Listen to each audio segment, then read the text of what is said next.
बहुत प्यारी लग रही हो।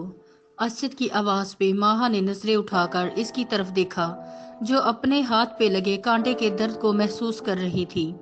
माहा दूसरी तरफ मुंह घुमाकर बाकी फूलों की तरफ देखने लगी और माहा का दुपट्टा माहा के चेहरे पे लिपट रहा था।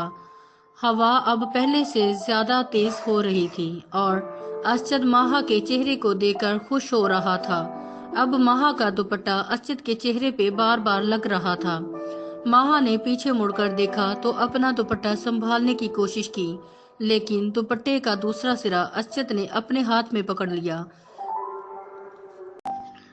तुम्हारा आंचल भी आज कितना जालिम हो रहा है, जो बार बार तुम्हारे चेहरे को छुपाने की कोशिश कर रहा है, देखने ही नहीं दे रहा।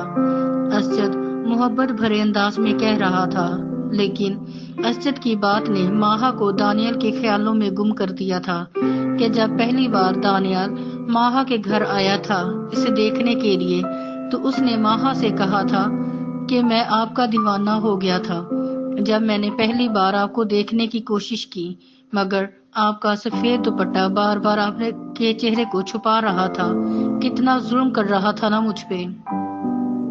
क्या हुआ माहा, तुम्हारी आंखों में आंसू? असद की आवाज ने माहा को दानियल के ख्यालों से निकाला। जाने कब माहा की आंखों से आंसू बहने लगे थे। इतने में बादल की जोरदार गर्ज हुई और एकदम बारिश शुरू हो गई और माहा भागते हुए हाल में दाखिल हो गई और असद वहीं खड़ा रहा।